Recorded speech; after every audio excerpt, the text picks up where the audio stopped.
In the dead of winter, 1887, out on the Montana frontier, the wind howled against the rotting wooden rooftops, and frost clung to the foggy window panes. Eleanor Wade, the girl her own family called useless, ugly, barren, was sold off in exchange for just a few scrawny sheep.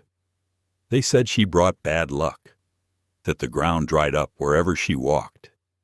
But if it were you, if your own blood, your own family, traded you away like a piece of livestock, would you cry, or would you stay silent and keep walking? Eleanor didn't beg. She simply whispered, "When do we leave a question?" Jonas Hale, the silent man from the snowy mountains, didn't know how to answer. Who could have imagined that, in that freezing wilderness, inside a lonely little cabin, it would be that very man who taught her what it means to be loved, and that even dry land could bloom again. If you believe love can take root in the harshest of places, hit like, share this story, and subscribe to Frontier Hearts to follow the journey of Eleanor and Jonas. Every evening, the wind swept down from the Bridger Range into the valley, carrying the scent of burnt grass and powdered snow. In the old wooden house by the dried creek bed, Clara Wynn knelt beside a cold hearth of faded ashes, her calloused hands trembling from the cold. Above her, the wind whistled through the cracks in the roof like the long, lonely cry of a wild creature, and she no longer knew if it was the wind or the echo of her own sorrow. Outside, the sharp crack of a leather whip split the air. Her father, Eli Wynn, was lashing the skinny horse the same way he lashed at his own anger. Every strike felt as though it landed on Clara's back.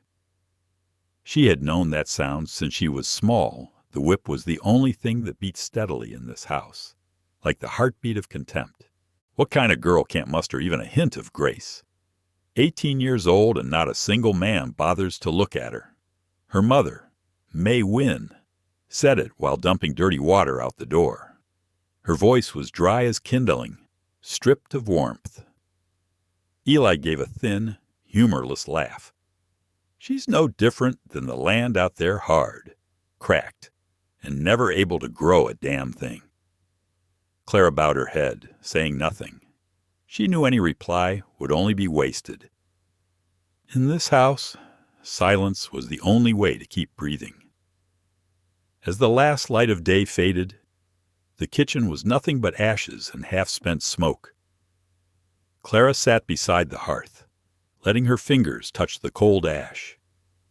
Each grain clung to her skin like the remains of things that once burned the fire, the stove, or maybe the small belief she once carried that she had worth.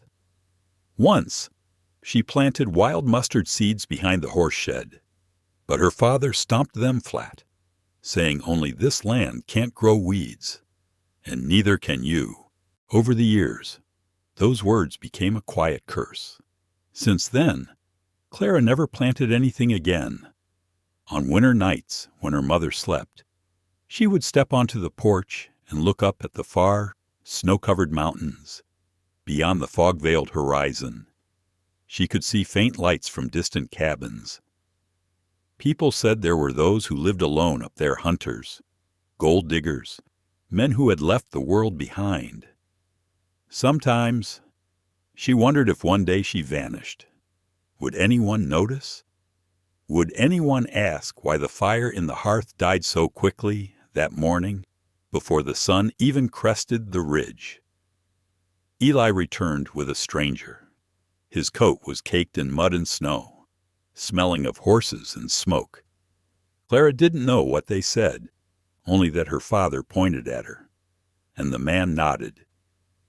In that moment, she understood her life had just been priced maybe in goats, maybe in a handful of coins.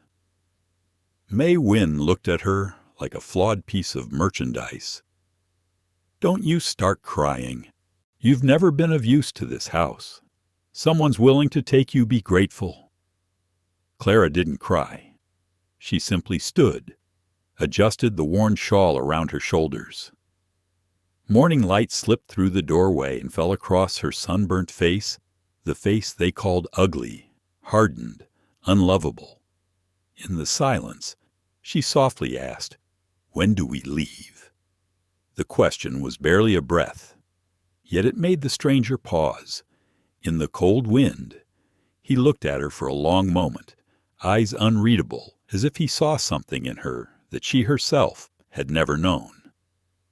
That afternoon, the ashes in the hearth were still warm, but the house felt hollow. No one said goodbye.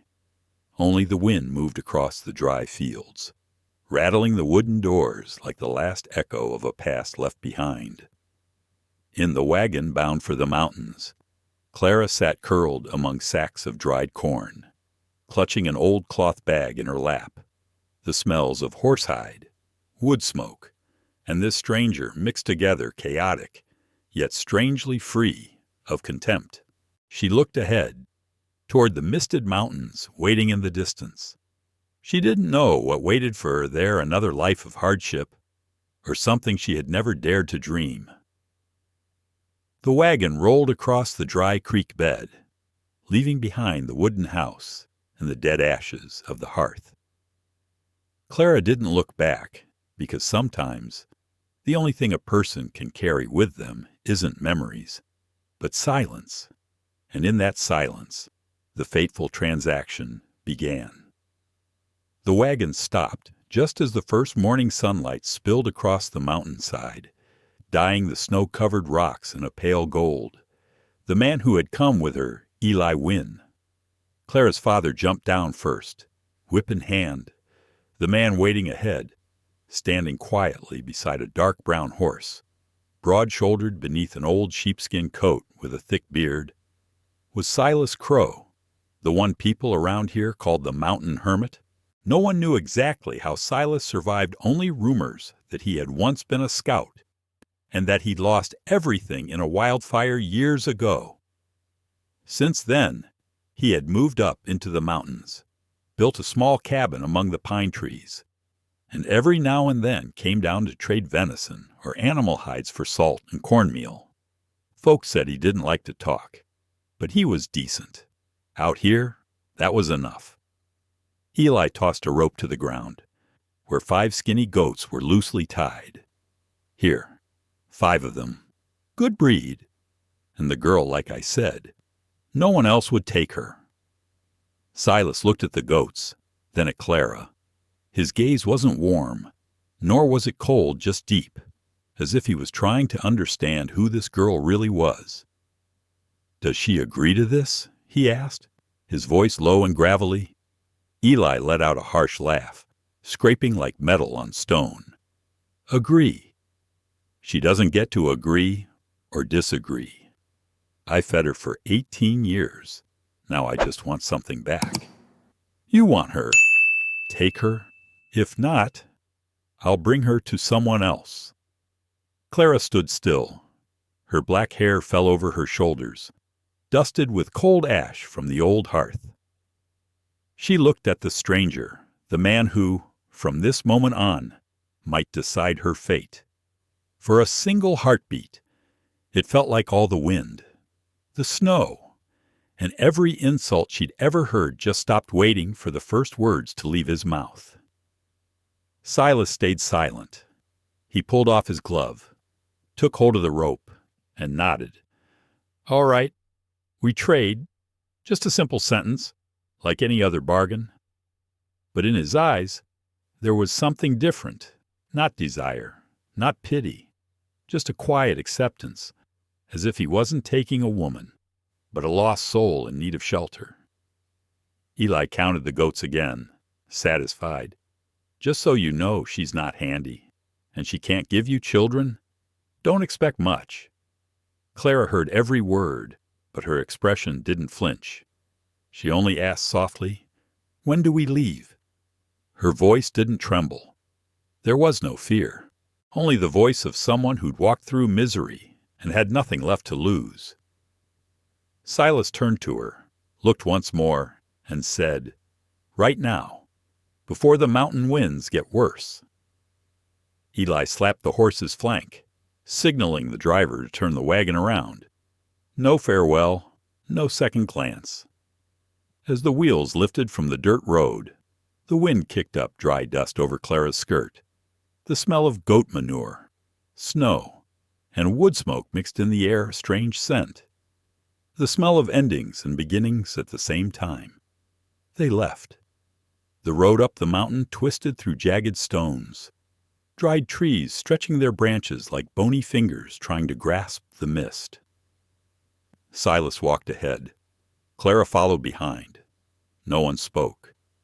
The sound of the horse's footsteps against the ground beat like a heartbeat between two strangers, one burdened with the past, the other searching for peace. Sometimes, Clara saw the scars on his shoulders, long and pale, like burn marks. She didn't ask. Some wounds are meant only to be understood through silence.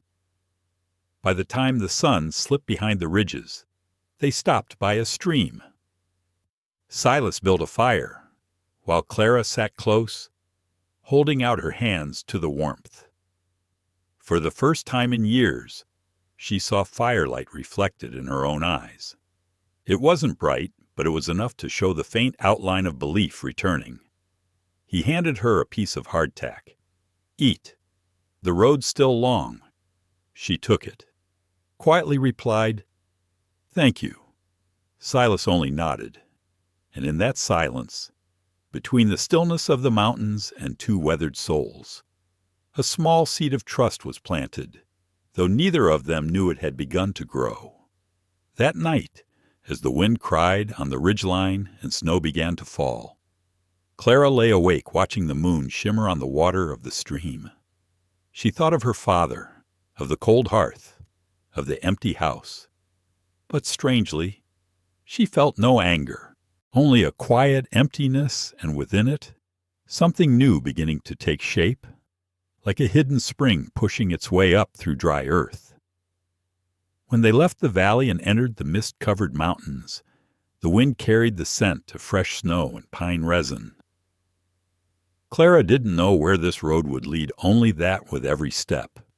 She was walking away from the curse of barren land, and closer to another world, where silence could become the language of hope.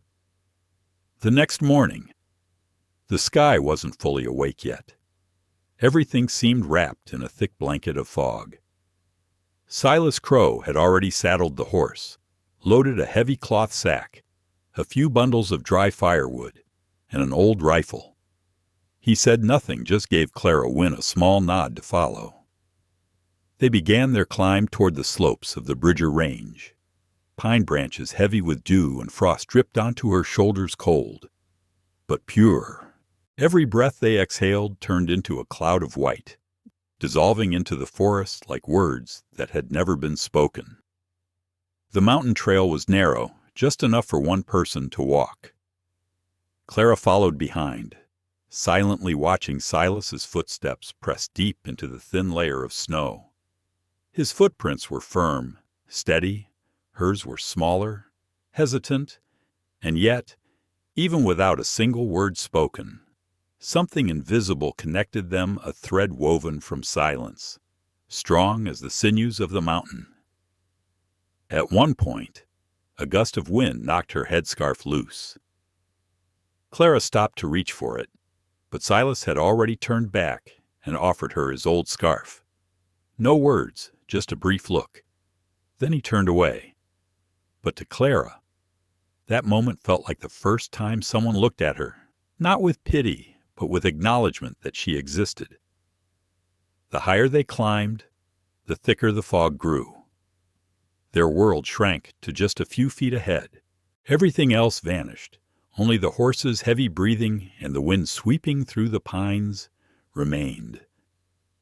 Clara felt as though she was leaving the old world behind the world of leather whips, cold hearths, stepping into another place where all past pain was swallowed by mist.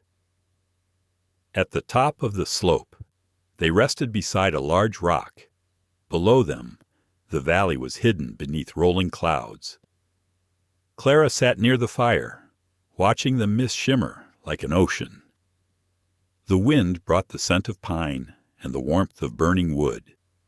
In that haze, she saw her father's figure fade his contemptuous voice, the cold meals, the silent nights all swallowed by the fog.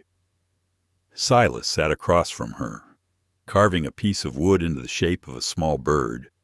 He placed it near the fire to dry, saying nothing more. Clara looked at the bird and smiled just faintly. It had been a long time since she'd smiled.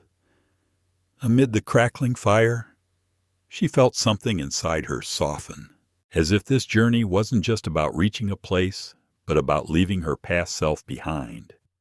By afternoon, the fog began to lift. They crossed a frozen stream, where water whispered beneath a thin sheet of ice like crystal. Weak sunlight touched the surface, reflecting the soft gold of sunset. Clara suddenly stopped. "It's beautiful," she whispered. It was the first thing she had said since leaving home. Silas didn't answer, but she saw him give the slightest nod, his lips shifting whether from a smile or the wind. She couldn't tell. Once they crossed the final pass, the sky opened wide. Before them lay a small valley nestled between the mountains, where mist curled like smoke and the treetops burned red in the evening sun. A low wooden cabin stood among the pines, appearing and disappearing like a memory waiting to be found. "We're here," Silas said quietly. She didn't ask where. She simply stood still, looking around. Everything was rough, weathered, yet something here made her heart beat slow, as though this cabin had been waiting for her for a long time.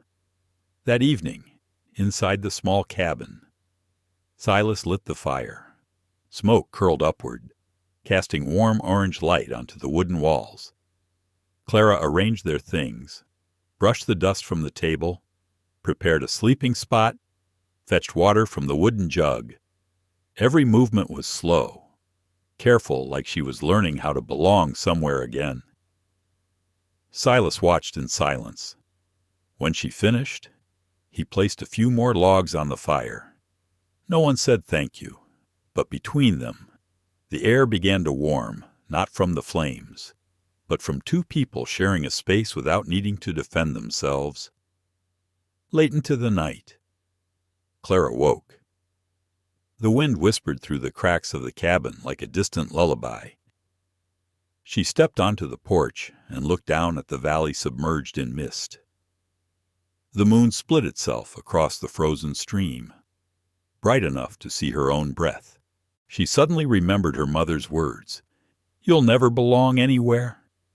But now, standing in this quiet mountain place, she felt something different, small, fragile, as if a part of her had finally found a place to anchor. The next morning, when Silas opened the cabin door, the fog had lifted. Sunlight spilled over the frost-covered grass.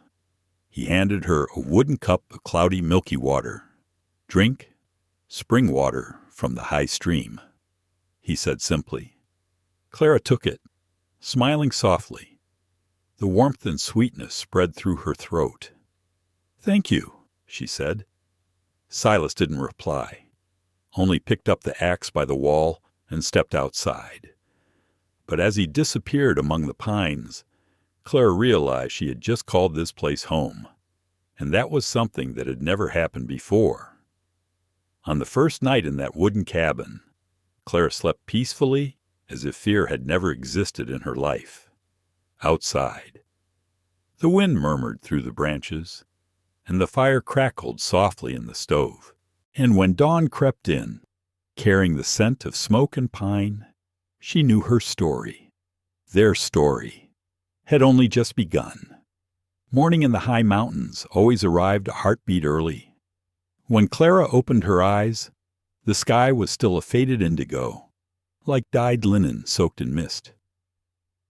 A cold draft slipped through the gaps in the cabin walls, making the fire flicker, rising, dying, then rising again. Silas Crowe's cabin was small, rough, so cluttered it barely had space to breathe. A table with a broken leg, a few chipped porcelain bowls, animal hides draped across the rafters, and the mingled smells of smoke, pine resin, and old gunpowder. On the wall hung a buckskin hat, and next to it, a faded photograph, two young men in military coats, sitting back to back. One of them was Silas, much younger. She sat up quietly. The thick blanket she had borrowed still held his warmth.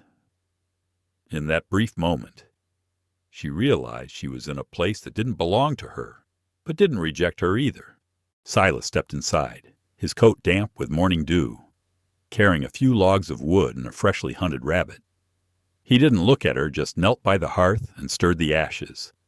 The sound of flint striking steel echoed dry, cold.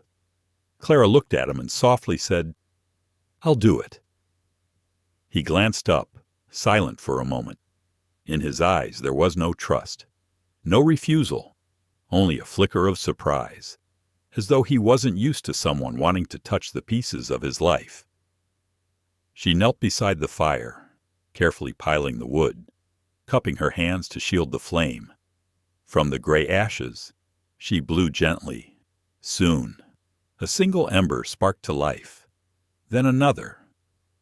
When the fire finally rose, the light brushed across her face, and in her usually somber eyes, something warm flickered back, something she didn't even recognize herself. Silas stood still for a moment, watching, then turned away. He began skinning the rabbit, slow and sure, and in that moment, the silence between them stopped being a wall and became a language that both of them somehow understood. The cabin slowly warmed. Clara tidied the kitchen corner, gathering forgotten things: a broken cup, a frayed bridle strap, a small wooden piece carved with the letter H. She placed them neatly on the table, then cracked open the door to let the smoke drift outside. Everything she did, small, quiet things, changed the place, not with noise, but with breath. Fire burned, light spread, and in that wilderness something began to move slow as the cracking of dry earth before the seed breaks free. By midday, Silas returned from the stream with water. He found her scrubbing the floor with a soot-soaked cloth, hair falling over her face, cheeks flushed with firelight. He paused at the doorway and said slowly, "You don't have to do that. I'm used to it this way." Clara looked up, wiping sweat from her brow. "Maybe, but I'm not." He froze for a moment, for the first time in years. Silas heard someone speak in this cabin, not with permission-seeking meekness, but with the quiet belief that they could change something. Evening fell. Mountain winds swept harder, pulling clouds over the roof. Clara cooked rabbit stew with a few wild roots Silas had brought. Steam rose, carrying a gentle, savory warmth throughout the cabin. When she ladled out 2 bowls, he simply looked, then sat down across from her. They ate in silence, but with every slow spoonful, Clara felt something loosen inside her, as if all the ashes of her past were slowly warming again, touched by this new flame. Outside, snow drifted lightly. Inside, firelight danced across Silas's face, tracing his old scars. There was something about him that felt like this cabin rough, solitary, but not completely cold. Late that night, Clara woke to the wind pounding on the door. She stepped outside, standing beneath the porch, staring at the valley drowned in silver mist. Moonlight slipped through clouds, and the whole world seemed to be holding its breath. Silas sat inside, awake. He looked through the door frame and saw her slender figure standing in the pale night, her dark hair whipped by the wind, her hand reaching out toward something unseen. He didn't speak. He only added another log to the fire, pushing it deeper into the flames. The fire flared brighter, casting its light onto the porch, touching her feet. Clara turned back and saw it that glow.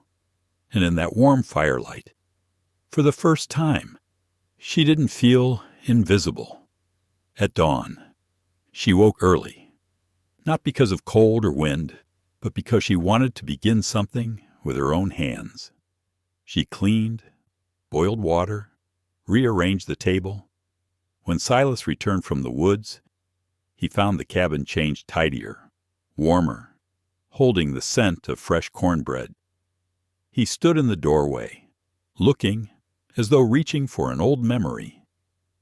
"You did all this?" he asked, voice low and rough. Clara simply nodded. "I think every home needs a fire. If not, it dies." Silas was silent for a long time. Then he said softly, as if to himself, "Maybe you're right." And in that moment, something was sown, whether gratitude or the soft easing of two tired souls. No one could say. But whatever it was, it made the cabin feel less alone. That afternoon, when Clara went to the stream to fetch water, she saw a small figure in the mist, an old woman, skin wrinkled, hair silver, arms full of dried sage. The woman looked at Clara for a long while and said, her voice trembling yet firm, "Even broken things can sprout, child." Those words fell like seeds into soil, opening a new chapter, a chapter of rebirth. Spring had begun to creep across the mountains. Snow melted along the slopes, revealing dark, damp earth that smelled of moss and tree sap. The stream beside Silas Crowe's cabin murmured softly, water slipping over stones like old memories being smoothed away. That morning, Clara Wynn went to the stream earlier than usual.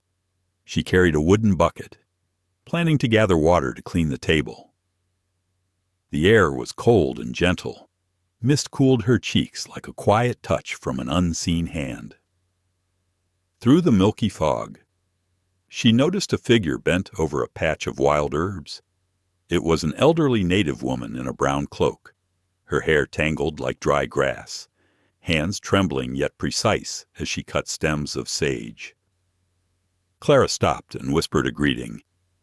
"I'm sorry. I didn't know anyone lived here." The old woman looked up.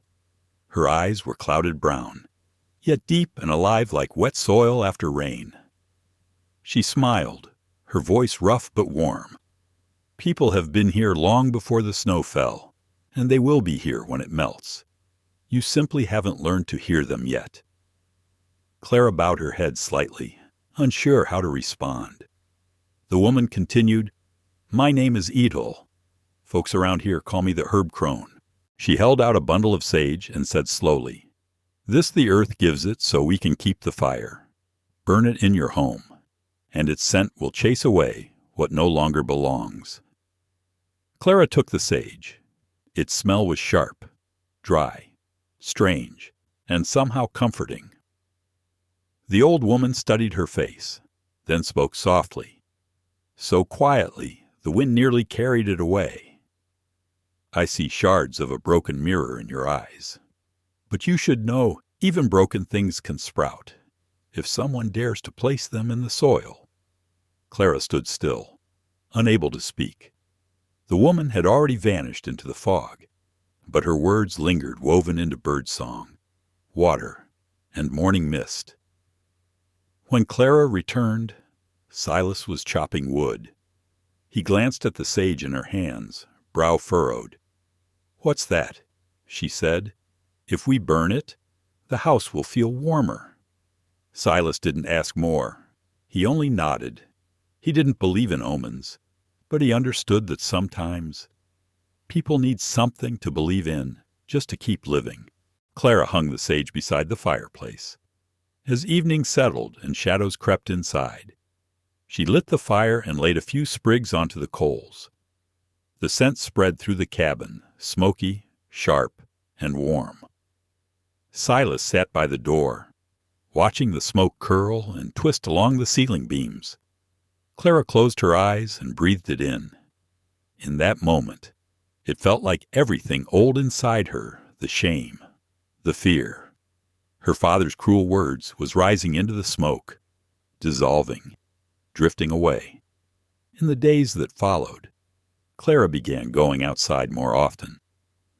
She walked along the slopes searching for wild plants, daisies, mint, wild licorice root. Silas said nothing, but sometimes she felt his eyes following her from a distance.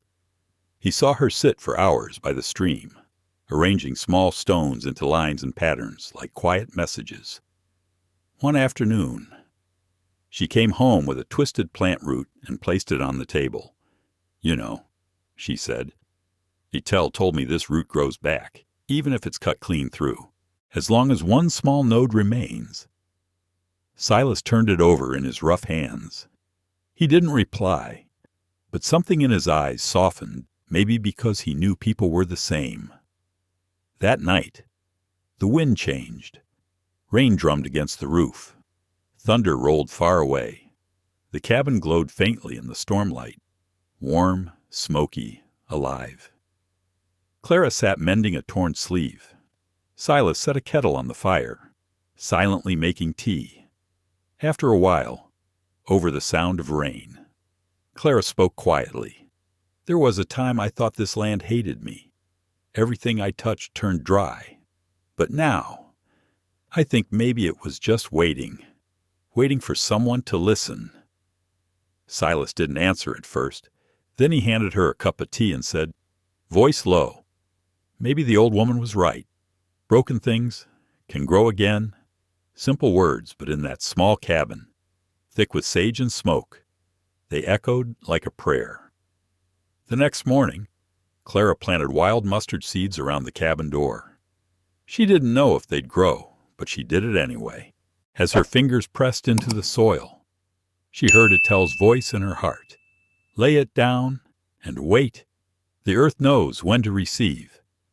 After that, each morning, she poured water over the soil and watched it darken beneath her touch quietly, believing the life would return slowly, without promise, but surely. One morning after the rain, while Clara was watering the newly sprouted mustard seeds, she heard small footsteps behind her. Turning around, she saw a little boy, blonde hair, dirt-smudged face, bright eyes that spoke without sound. In his hands was a scrap of paper, a drawing of a heart on fire. His name was Tomo, and from that day on, the cabin in the mountains had one more heartbeat, a silence that knew how to tell stories. Clouds still clung to the mountain slopes that morning. The air after rain was as clear as glass, earthy and cool, layered with the lingering scent of dry sage hanging inside the cabin. Clara Wynn knelt in the soil, watering the small garden. Her heart felt light. Tiny green shoots were emerging from the ground, the same earth she once feared, now offering life under her hands. A soft shuffle of footsteps made her startle. She turned. There stood a boy, around 12, torn shirt, dirt on his cheeks, hair the color of dry straw. His eyes, though clear and bright, as if holding an entire sky. He didn't speak. He simply held out a sheet of paper, his hands slightly trembling. On it, drawn with charcoal, was a chest with flames burning inside rough lines, yet full of life. Clara looked at the drawing, then at him. "You drew this." The boy nodded. His lips moved, but no sound came. In that moment, she understood. He couldn't speak. She placed a gentle hand on his shoulder. "What's your name?" He picked up a stick and wrote in the dirt. "Tomo." A short name, warm like breath. That afternoon, Silas Crowe returned from the forest. He found Clara and the boy sitting at the front porch, arranging stones into a circle. Inside that stone ring lay Tomo's drawing, with a bundle of sage burning slowly beside it. Silas stopped. "Where'd the kid come from?" "I think he's lost," Clara said softly. He can't speak, but he understands everything." Silas looked at Tomo. The boy looked back, unafraid. In his eyes was something unusual, a kind of quiet that grown men rarely carry. After a moment, Silas said, "Fine. If he can draw, he can stay, but he has to work." Tomo beamed, nodding eagerly. And just like that, the cabin on the mountainside now held 3 souls: a man who chose silence, a woman learning to believe again, and a child who only spoke in drawings. In the days that followed, Tomo became a quiet, indispensable part of their world. He helped Clara carry water, dry herbs, gather wood. At night, he sat by the fire and drew. He sketched what he saw: Clara's hands covered in soil, Silas with his axe at sunset, the stream winding around the foot of the mountain like silver ribbon. But there was one drawing he kept to himself, until one stormy night. When thunder rumbled and the flames flickered low, Clara saw a paper slip from his coat pocket. It was a drawing of a woman holding a bundle of sage, flames rising from her chest, lighting up the whole cabin. Under it, in shaky lettering, he had written, "Fire inside doesn't die." Clara's throat tightened. She realized he had drawn her, not because she was beautiful, but because Tomo saw something in her she had never dared to see: a fire still burning, even after being extinguished so many times. One evening, Silas was fixing the roof while Tomo and Clara sat by the hearth. The boy sketched. She wove a scarf from flax. Between the 3 of them, silence stretched, but not the cold kind. This one was soft, a silence you could rest in. Silas finally sat down and looked at Tomo's latest drawing this time. It was all 3 of them, standing in front of the cabin, mountains behind. He said quietly, almost to himself, "Maybe I'm not alone anymore." Clara looked at him, then at the boy, and nodded. For the first time, in that mountain cabin, silence became a complete language. Summer arrived slowly. The mustard seeds Clara had planted grew into green clusters. Tomo drew them every day in charcoal. He told her that plants can hear a person's voice, as long as it's spoken with kindness. One afternoon, Silas returned from hunting and found Tomo teaching Clara how to draw. He guided her hand gently, showing her how to move the charcoal not perfectly, just honestly. Clara laughed, eyes bright like a child being called by her true name for the first time. Silas stood in the doorway watching them. The wind carried the faint scent of sage through the air, mixing with soft laughter from inside the cabin. He thought maybe miracles don't come from loud voices, but from gentle silences like this. One night, as the fire glowed warmly, Tomo placed a new drawing on the table and gestured for them to look. It was of the 3 of them: a man, a woman, a boy sitting by the fire. Above them, a sky full of stars. Beneath them, small sprouts pushing up from the earth. In the corner, written in his own symbols, was a single word: family. No one said a word. Only the fire crackled softly. But when Clara looked at Silas, he had bowed his head slightly. In the golden light, she saw his eyes shining and her heart trembled. The boy, the one who could not speak, had just shown 2 souls, long accustomed to loneliness, that sometimes a fire needs no words at all. One morning, Tomo motioned for Clara to follow him into the forest. He pointed to a massive wall of rocks, where lightning had once split the mountain and an ancient tree now grew through the cracks. Through his drawings, he told her about the language of the mountain, how everything here, from rock to wind, had its own way of speaking, if only one knew how to listen. And Clara began to understand sometimes. Healing doesn't come from people, but from the land that holds you. That morning, the mist lay thick like a thin blanket across the slopes of the Bridger Range. Clara was drying herbs on the porch when Tomo appeared, his face bright, clutching a roll of paper and a wooden stick. He gestured for her to come, then darted ahead, light-footed as a young fox. Clara smiled, gathered her shawl, and followed. In the distance, Silas Crowe was mending saddle straps. He glanced their way and gave a small nod. He knew there was something between Clara and the boy, a thread stitched from silence, not words. They walked into the woods. Sunlight slipped through the canopy like strands of gold, resting on their faces in broken pieces.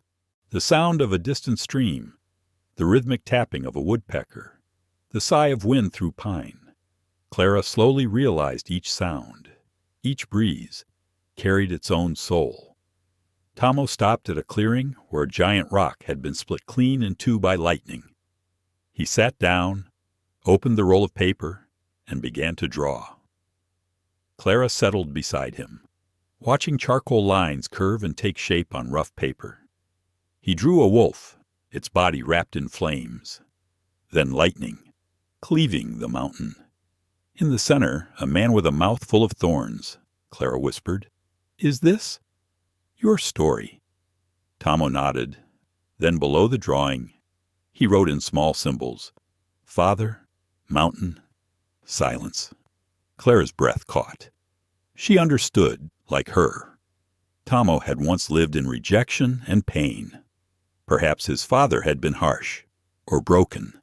Either way, the boy chose to remember through drawings, not to accuse, but to keep it from disappearing. Softly, Clara said, "You know, the mountain was struck by thunder, but a tree still grew through the crack. Maybe pain is just the land's way of remembering it's alive." Tomo paused, looked at her. His eyes shimmered. He added a small seedling sprouting from the mountain's wound, then placed his hand over the drawing. Clara did the same. In that quiet moment, two hands, one of a boy, one of a woman once cast aside, rested on the same image, pain and life, side by side. By evening, they returned. Silas was building a fire, setting a pot over the flames. Clara told him about the journey, her voice soft as wind. Tomo says, "The mountain listens, too." Silas gave a rare smile. "Maybe it does. Mountains keep everything, the crying, the breathing." Clara asked quietly, "Do you think people are like mountains?" He was silent for a long moment. Then he said, "Maybe. But the difference is if we don't learn to speak again, we turn to stone." His words stayed with her. That night, she couldn't sleep. Outside, Wynn whispered through the cracks in the door. She sat by the fire, holding Tomo's drawing, the wolf, the storm, the father. They no longer frightened her. They felt like ancient symbols, sent by the land to teach only one thing: everything needs time. The earth needs time to bloom. Mountains need time to heal. And people need time to trust again. In the days that followed, Clara began listening to the mountain in her own way. She learned the difference between the sound of water beneath the ground and the sound of rain at night, how the birds before dawn always sang the same tender tune. She began to draw, like Tomo, not to explain, but to understand something larger than herself. Once, Silas saw her sitting beneath a pine tree, placing tiny blades of grass into the cracks of a stone, whispering as if in conversation. He didn't ask. He only watched from a distance and noticed the faint smile on her face. The smile of someone who no longer looked at life with fear. One night, when thunder rolled across the valley, Tomo tugged Clara onto the porch. He pointed up at the sky and traced words into her palm. "Thunder speaks?" She smiled, answering in the symbols he had taught her. And we listen. They stood together in silence.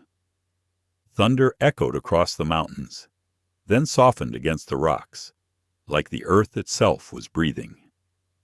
In the middle of that rumble, Clara felt something lift inside her. She thought maybe this is the language of the mountain. It doesn't need words, only presence, only listening. The next morning, the sky was clear. From the cracked stone where they had once sat, a small green shoot had pushed its way up, fragile, new. Clara called Silas and Tomo over. "See," she said, eyes bright. "Even the mountain knows how to begin again." Silas looked at the tiny plant and nodded. "Yes, but it takes time. Everything takes time." Tomo smiled and wrote 2 words in the dirt. "Us, together." The 3 of them looked at one another and laughed. The laughter wasn't loud, but it carried across the air, blending with the stream, the wind, and the scent of sage, as if the whole mountain was smiling back. From that day on, Clara began to understand Silas more, the quiet man who sometimes stared toward the mountains as though listening to the voice of his past. One late afternoon, when the wind blew colder than usual, he told her about the long scar across his back and the older brother who never came home from that winter storm. It was the first time Silas let someone hear the sound of his pain. That evening, the sky was washed in a slate-gray hue. Low clouds hung so close they seemed to brush the tops of the pines. The wind swept down from the Bridger Range, seeping cold into their bones. Clara Wynn was tending the fire inside the cabin when she heard the chopping outside stop midway. She looked up and saw Silas Crowe sitting on the porch step, a carving knife in his hand, but his eyes were far away. Tomo had fallen asleep early, curled beside the hearth. Only 2 adults remained, and the fire. Clara stepped outside and asked gently, "Are you all right?" Silas was silent for a long moment. Then quietly, he said, "Have you ever heard the sound of a mountain breaking?" She slowly shook her head. "That sound—" He paused, still staring at the ridge in the distance. "It's like the sound of human bones snapping, heavy and deep. I heard it when I was 17, and that was the same moment I lost my brother." A gust of wind stirred the fire, sending sparks drifting like golden dust. Clara sat beside him, asking nothing else, only listening. Silas spoke slowly, as if each word had to be dragged from memory. "We were homesteaders. 2 brothers living by the Madison River hunting elk, trading hides for flour. My brother, Elias, was the bravest man I ever knew. But that winter, the blizzard came early. We were trapped on the mountain for 3 days. No food left, no wood. I went down the trail to find help. He stayed to keep the fire going. When I came back, the fire was out." His voice grew rougher. "They found him later, still sitting beside the ashes, eyes open, but seeing nothing. They said maybe he died in his sleep, or maybe he spent everything he had to keep the fire alive, until he forgot he was freezing." Clara laid a hand on the wooden step beside them. "And after that, you chose silence." Silas nodded. "What was left to say, I heard the mountain break. Clara, when you hear that sound, you don't want to speak anymore." Firelight carved shadows along his face, deepening the lines around his eyes. Clara saw, just beneath his rolled-up sleeve, a long, pale scar across his wrist. She understood then it wasn't only flesh that had been wounded, but something deeper, a crack in the soul, the kind that makes a man choose solitude over people. She didn't offer sympathy. She only whispered, "But you still know how to listen." Silas turned to her, surprised. "Not everyone who's been hurt still knows how to listen." she went on softly. "But you do. You hear people, even when they don't speak." "Tomo, me." Silence fell, but it wasn't distance. It was understanding. Silas's eyes softened. "You really think so?" Clara smiled faintly. "I think the mountain is never truly silent. It's just waiting for someone to hear its heartbeat." That night, Silas didn't sleep. He sat by the doorway, watching mist creep across the valley. Tomo's quiet breathing, the wind scraping the roof, the steady crackle of fire together, they felt like a song of the living. For the first time in years, he whispered his brother's name in his heart. "Elias, maybe I've been silent long enough." The next morning, as sunlight touched the cabin, Clara found him holding a worn leather notebook, writing something down. He had never written in front of anyone before. "I'm writing about last night," he said quietly, "so I don't forget." Clara looked at him, her eyes softening. "People only write when they're ready to begin again." He gave a tired, gentle smile. "Maybe the mountain inside me is learning to speak." That evening, all three sat around the fire. Tomo was drawing again this time. A picture of them together, the man, the woman, the boy, with a cracked mountain behind them. And from that crack, a young pine tree rising into the sky. He tapped the picture, then wrote beneath it, "No one is truly gone if we keep the fire." Silas stared at the drawing for a long time. He didn't speak, but his hand rested on Clara's shoulder. A silent, "Thank you." Later that night, as Clara went to the stream to wash her hands, she looked up at a sky full of stars. She heard the water's steady rush, felt the breeze slip across her skin, and saw firelight flicker from the cabin behind her, like the heartbeat of something newly alive. She understood then a wound is only truly healed when it is spoken aloud, and when another person sees it with compassion. When Silas began to learn how to speak again, the seasons began to shift. Cold winds returned, clouds pressed low, and the mountain warned of an approaching storm. In the thunder, the crashing trees, and the roaring wind, the fire inside that little cabin would be tested, and this time, it wouldn't just be the wind they'd face, but the fragile trust between three broken souls. That morning, the Bridger Range lay beneath a heavy blanket of gray clouds, thick enough to hide the mountains behind the mist. Birds flew low to the ground, and the wind whipped so hard it tore Clara Wynn's clothesline from its hooks. She looked up at the sky. A storm was coming. Silas Crowe was stacking more firewood beside the cabin, while Tomo hurriedly gathered his drawings into a wooden chest. No one spoke. Only the wind howled and the shutters slammed against the walls. Clara shut the windows tight, then turned back to the fire. She whispered, almost to herself, "We just have to keep the fire. As long as the fire's alive, we won't be afraid." Silas heard her. He paused, then gave a small nod. He didn't speak, but the look in his eyes, calm and trusting, was enough to warm the room turning cold. By afternoon, the storm struck. Thunder cracked like gunfire. Lightning split the sky open. Trees crashed in the forest, and the wind screamed against the wooden walls like the earth itself was mourning. Clara knelt by the hearth, protecting the flames from dying. Tomo huddled beside her, clutching the small stray cat they'd taken in the week before. Silas was outside, tying down the roof beams with rope, rain soaking his coat and hair, a flash white and blinding as a blade. And then a shattering boom. A tall pine behind the cabin split in two, crashing down onto the roof. Wood splintered. Ash burst into the air. Clara cried. No answer. She burst out the door, wind ripping at her clothes. Rain hit her face like shards of ice.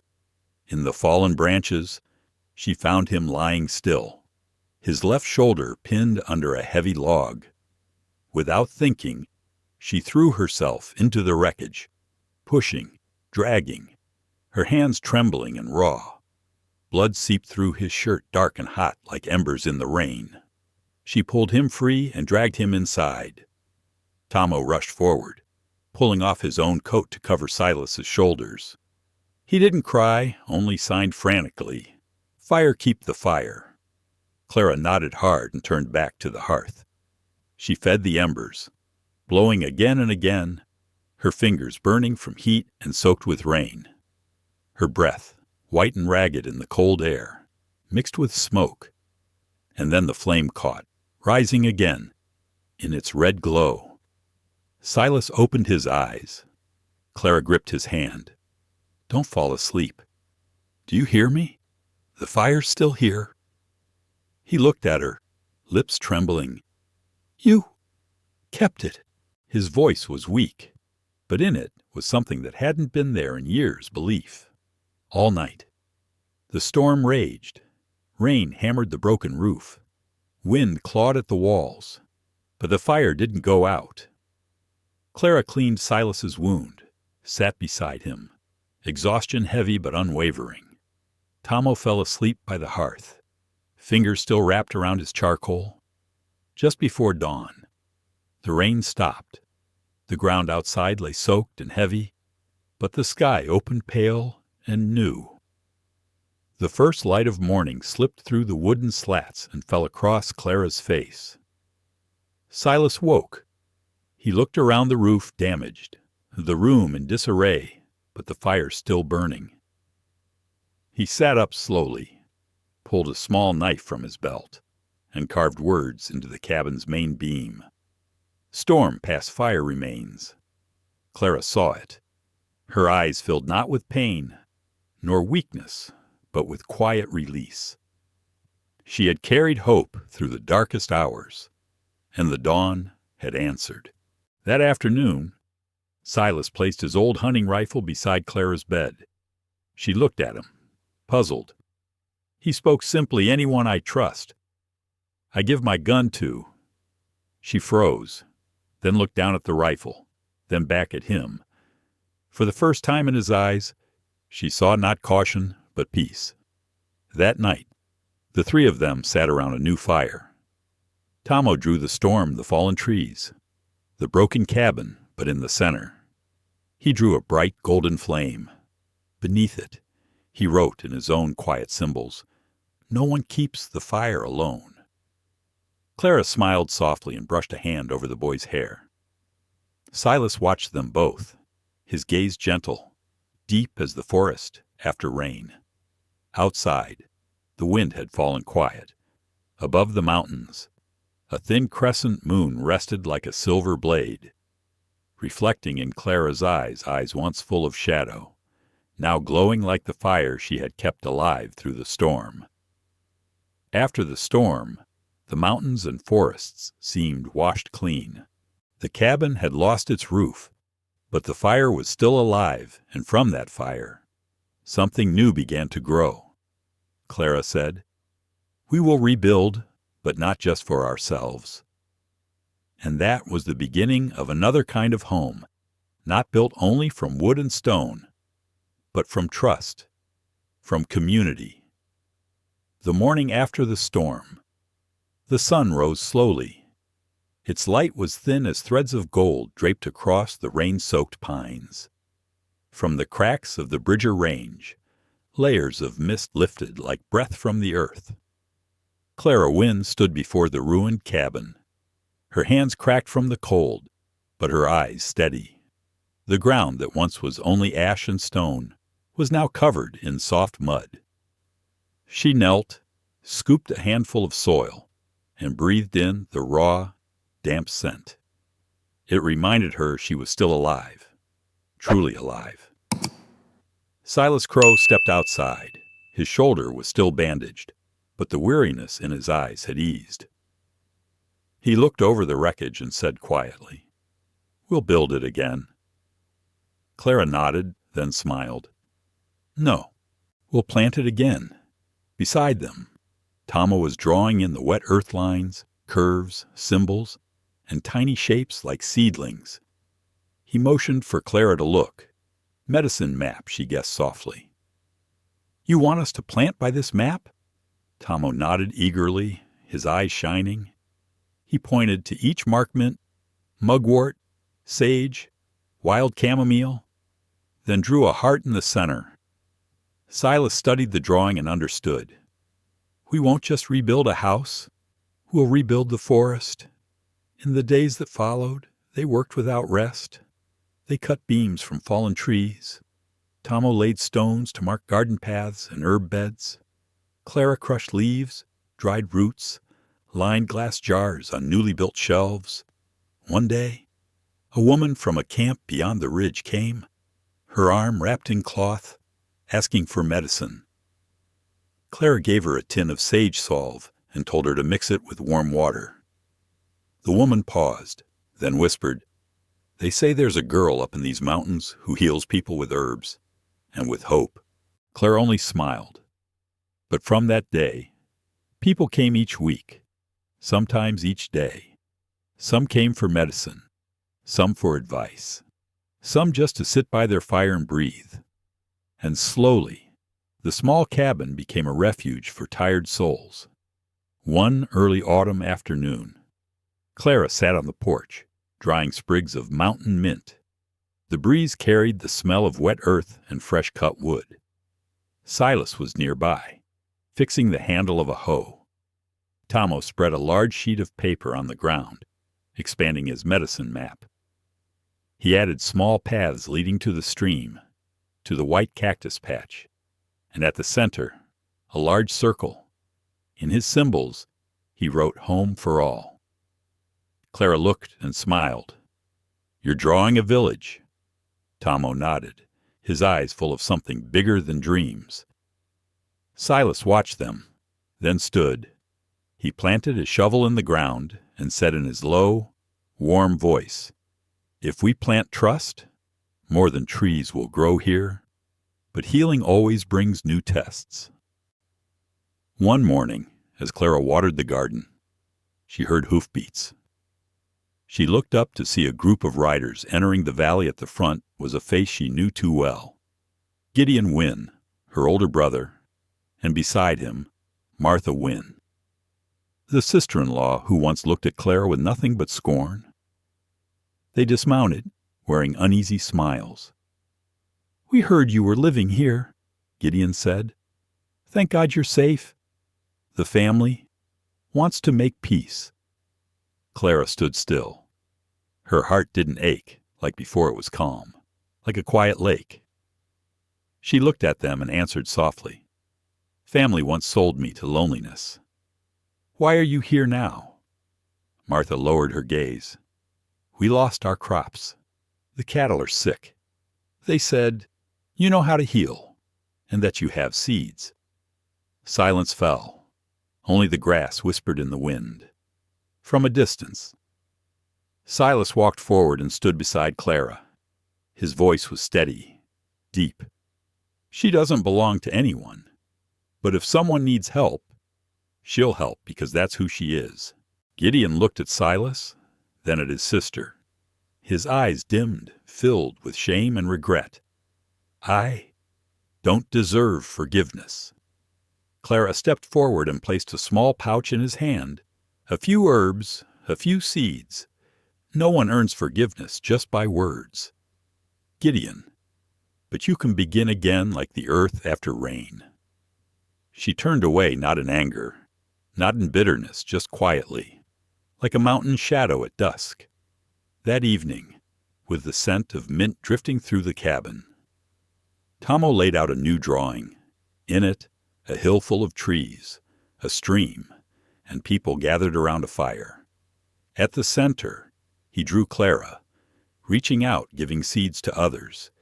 Beneath it, he wrote in his own gentle symbols, From fire flowers grow. Silas stared at the drawing for a long time, then whispered to Clara, You've done what I never dared to.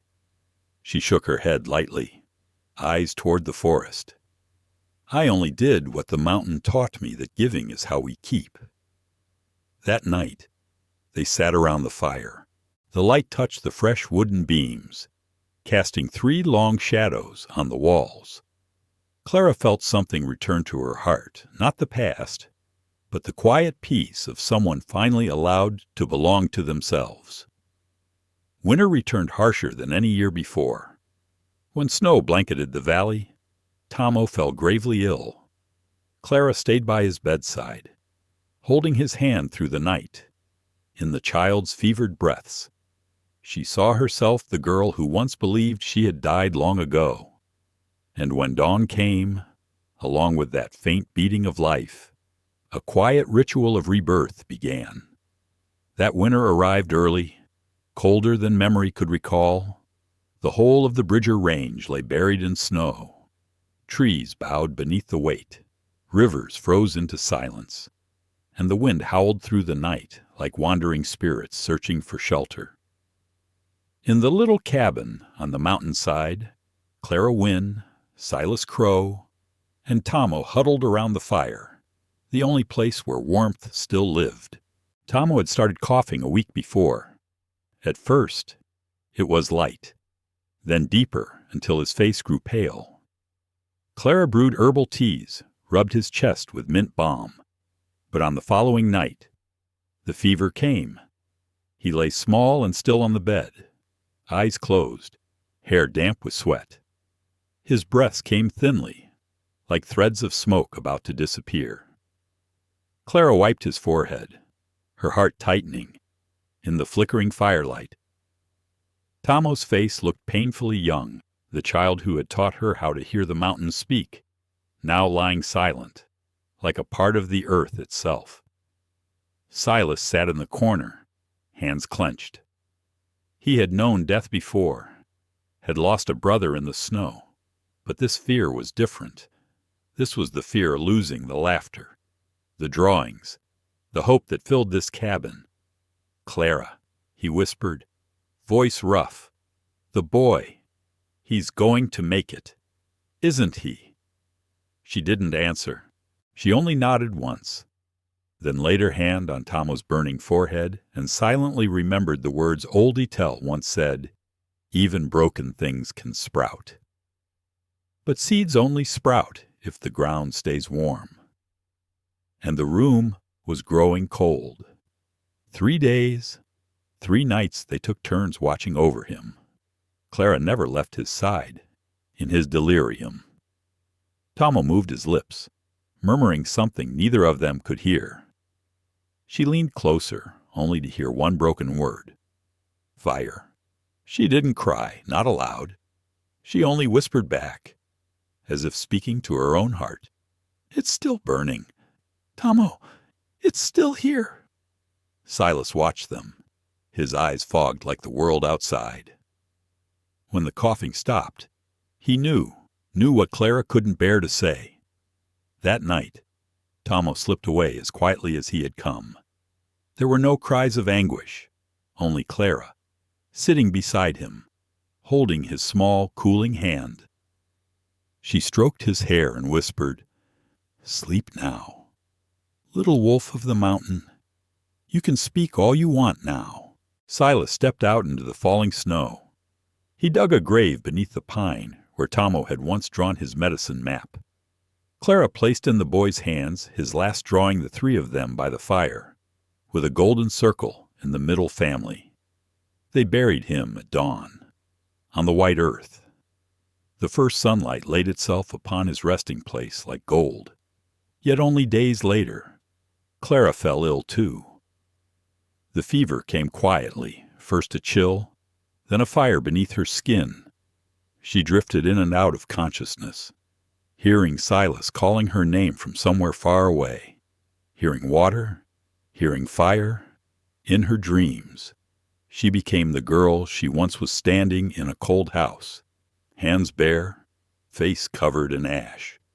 She saw it all, the contempt, the silence, the door closing behind her. But then through the fever she heard Tomo's voice, clear as spring water fire, inside, doesn't die. She opened her eyes to light blurring her vision. Silas was beside her, eyes red with exhaustion. "You're here. Clara, you're going to make it," he whispered. She smiled faintly. "I saw the boy drawing. On the other side." Silas took her hand, large, warm, steady. "Maybe he's drawing us somewhere else."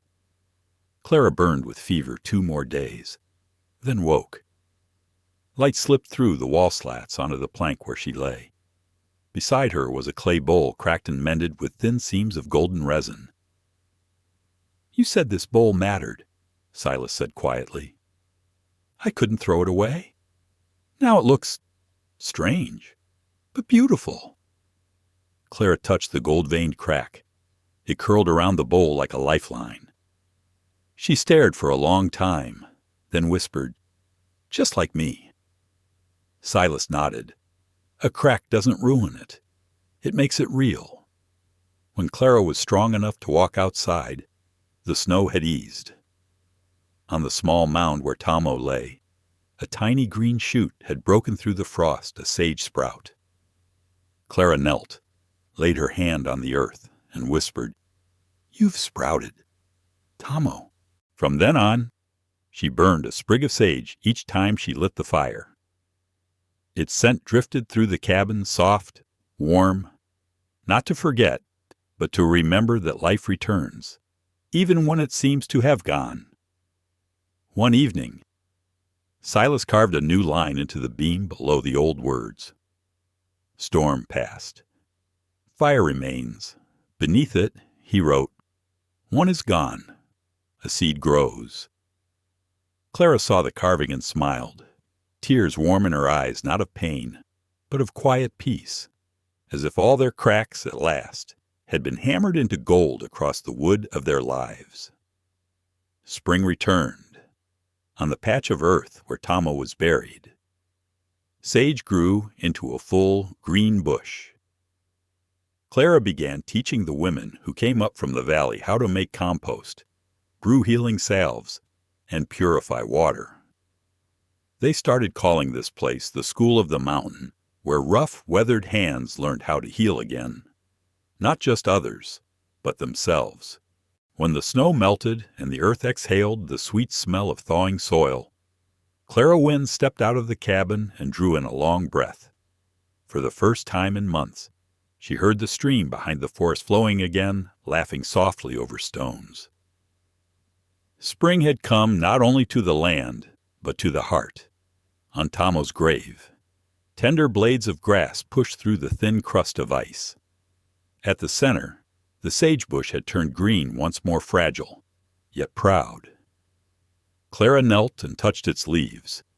The soft scent rose to meet her, and she felt as though the boy still lingered nearby, smiling, drawing circles of light in the air. Silas Crowe stood at a distance, splitting wood to rebuild the horse shelter. He didn't speak. He only glanced toward her, his eyes filled with a quiet warmth that needed no words. Sometimes, the most enduring things in life aren't promises, but silent presence. Soon, people began to come again. At first only a few widows, sick children, those abandoned by the town. They carried fear and weariness, and a thin thread of hope that perhaps this place on the mountain could save someone or save them. Clara turned no one away.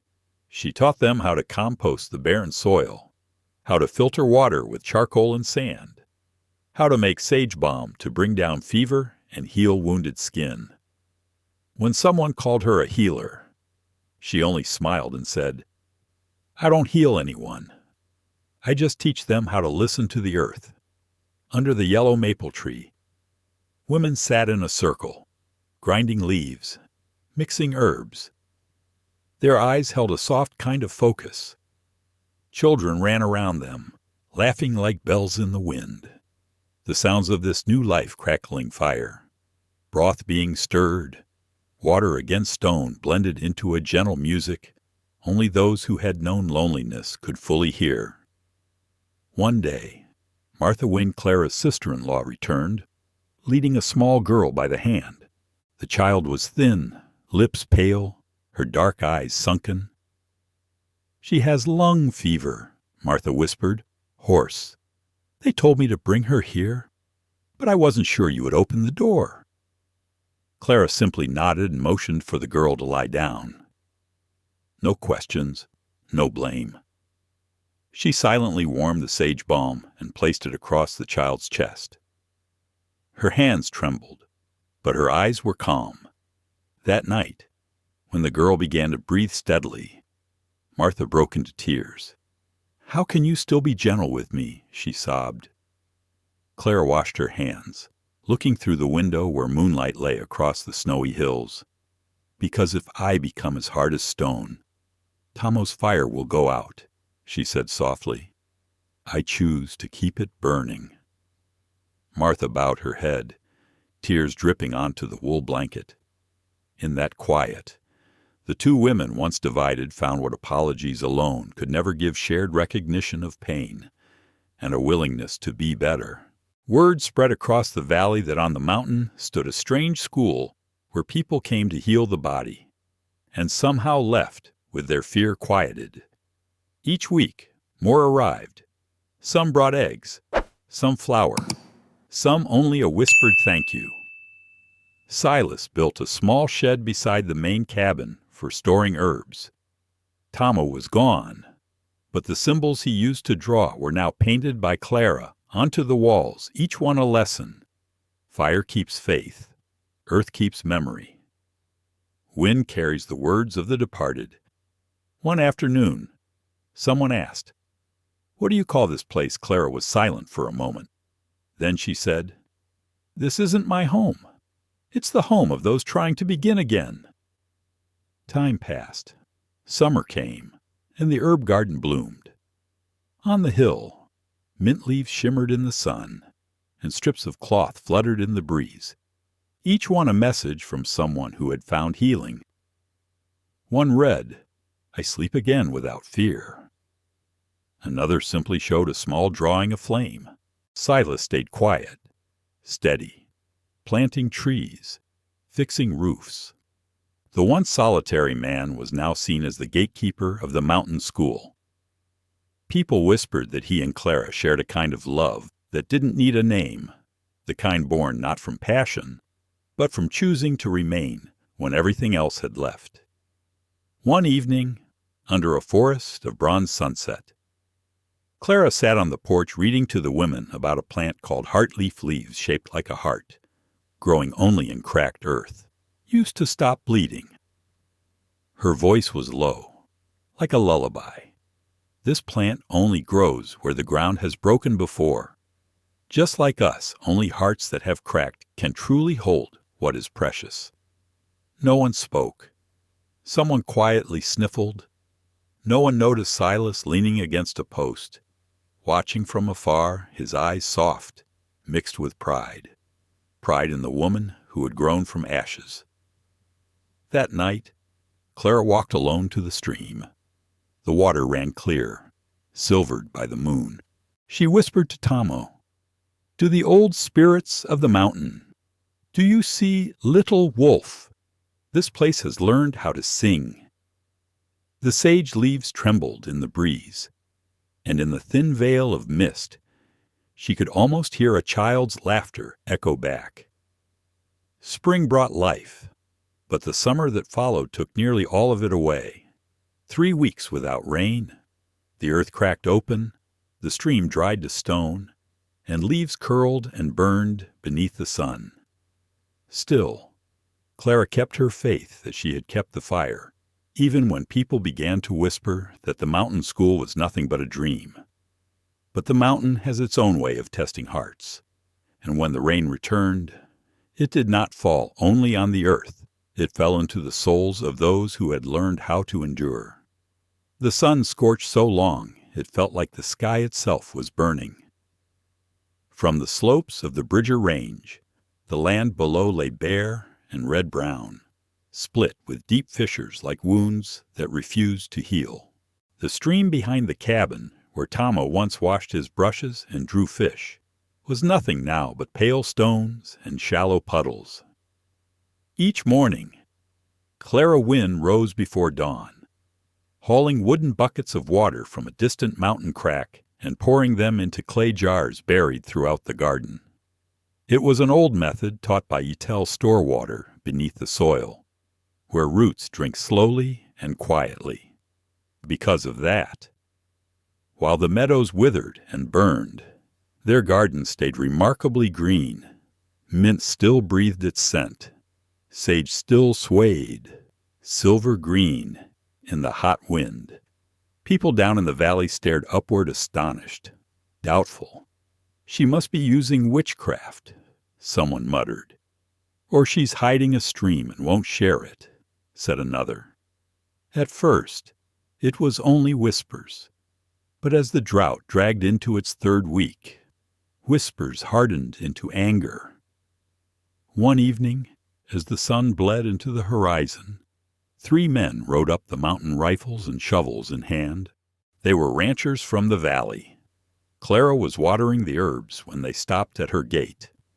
The man in front, Harris Boone, owner of the largest ranch, called out, "People are dying of thirst down there, and you're growing flowers like nothing's wrong. Where are you stealing the water from?" Clara looked at them, her voice calm. "I'm not taking it. I'm keeping it. The water is still in the earth if you know how to listen to it." Harris scoffed. "You think we believe that mountain magic? You've got a hidden well, don't you?" Silas stepped out from the cabin, shoulders sun-scarred, eyes sharp as a blade. He didn't speak at first. He simply stood between Clara and the men. His shadow fell across all 3.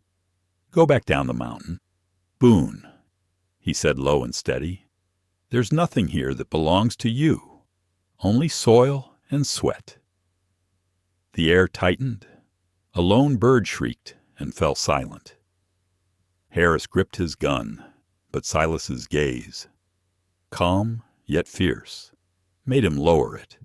"Tell her this," Harris muttered. "If the rain doesn't come, no one will survive up here.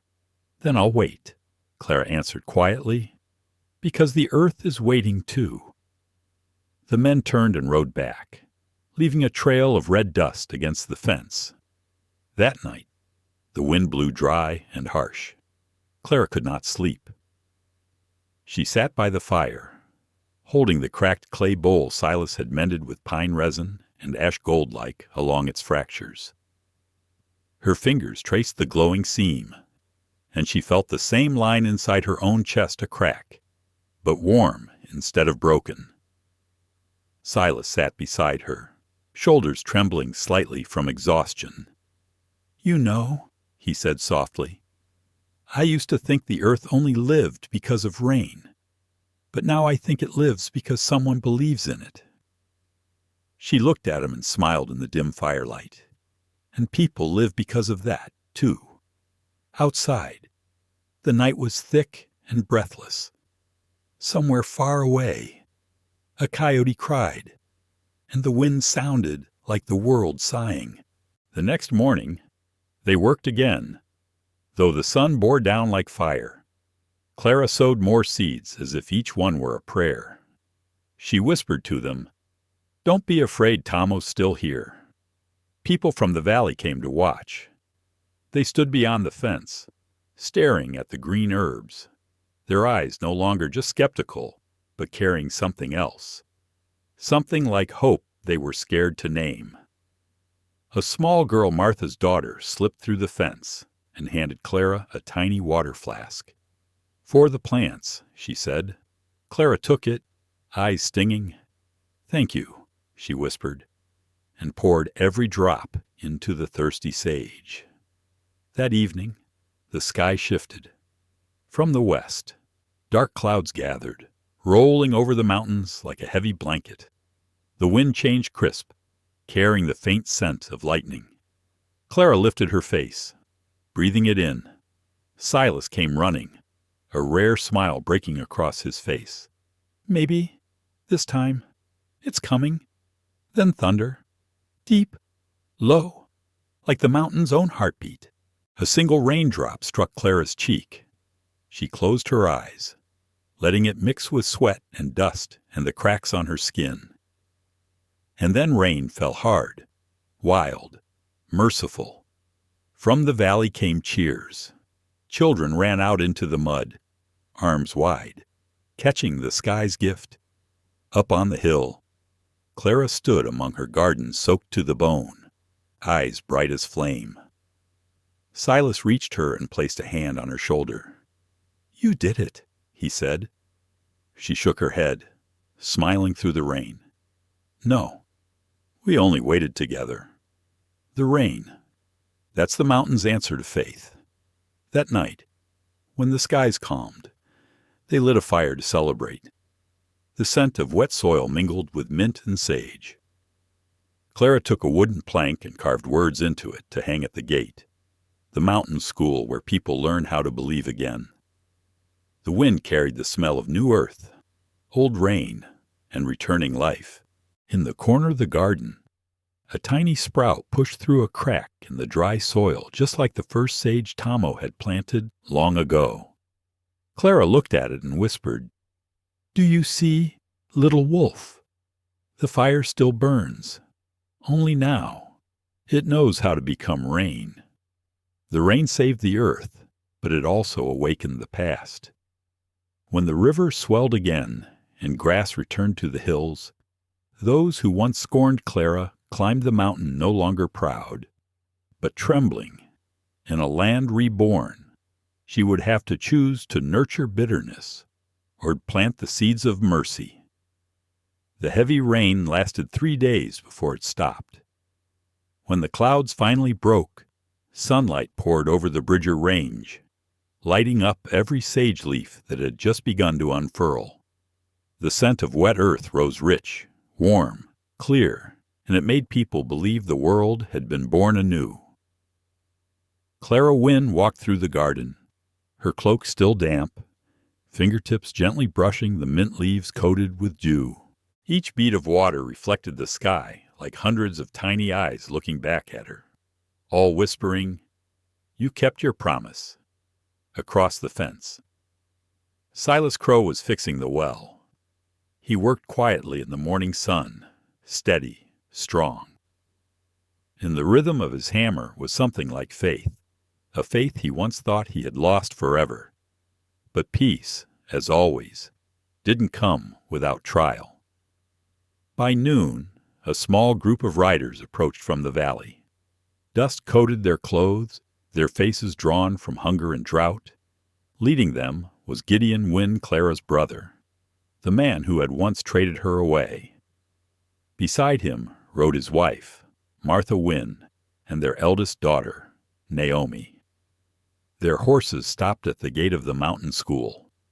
Gideon dismounted first, standing still for a long moment as though afraid to move. Then he spoke, voice raw.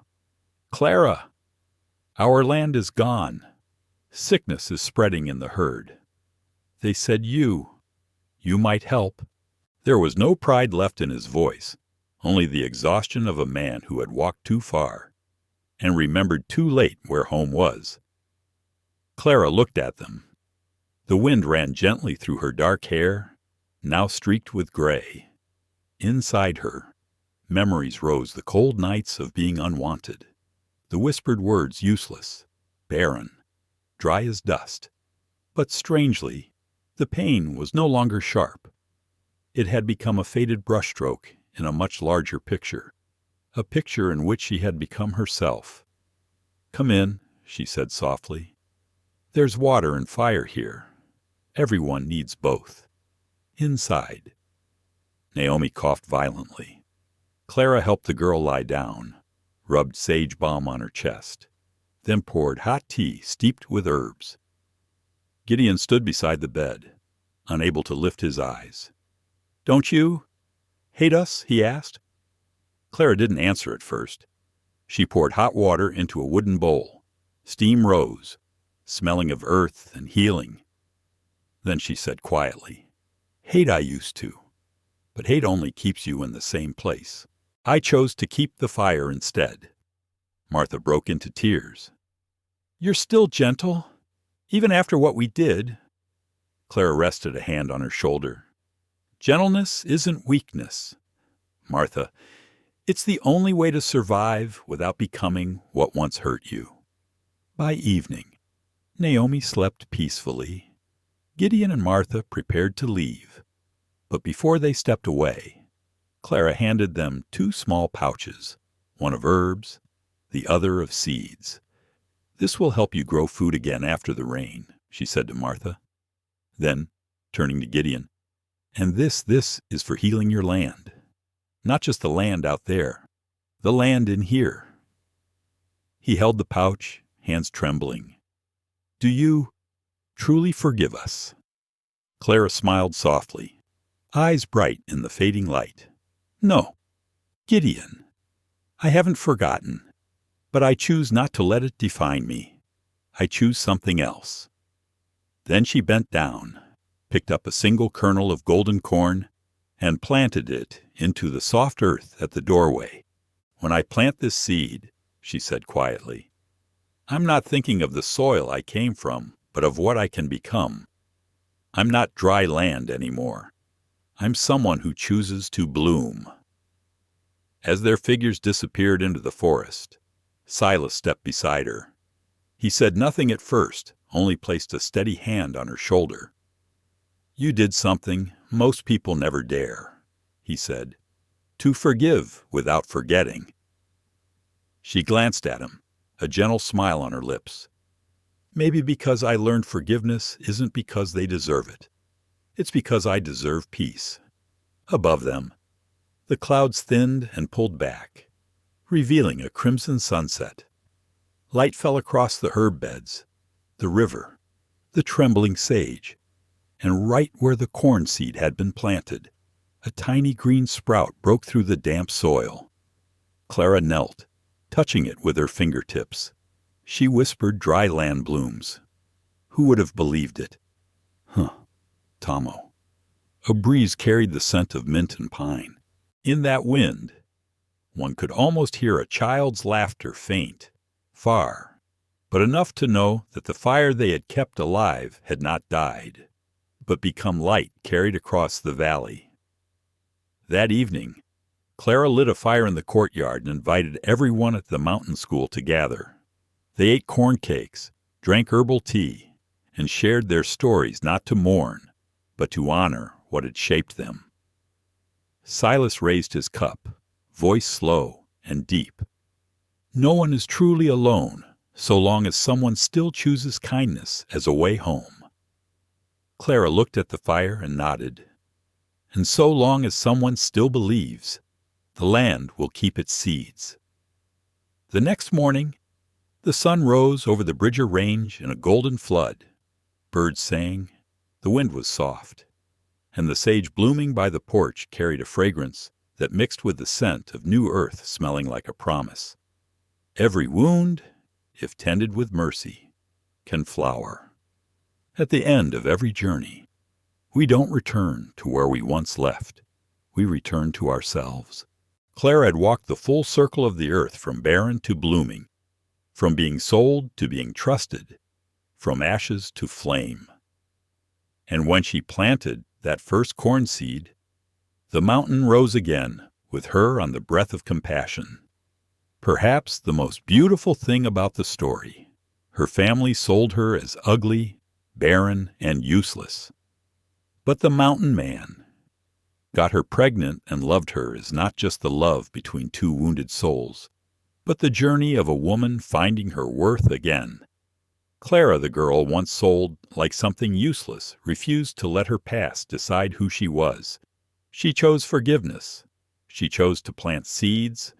She chose to believe that even dry, cracked land can bloom again. From a lonely cabin on the mountainside, she built a community of kindness, a place where people learned how to heal one another with care, trust, and compassion. This story reminds us that we are not defined by our scars, but by how we rise after them. People may hurt us, abandon us, break us, but we decide what grows from the cracks they leave behind bitterness or grace. And when we choose love, no matter how harsh the world may be, life will someday answer with gentle rain. So if Clara's story touched your heart, if you still believe there is room for love, for kindness, for hope, even in the driest of lands hit like, share this video and subscribe to Frontier Hearts. Because every week we'll tell you another story just as tender, just as human, to remind us all that whether on the rugged frontier or deep inside the human heart, the fire of compassion still burns,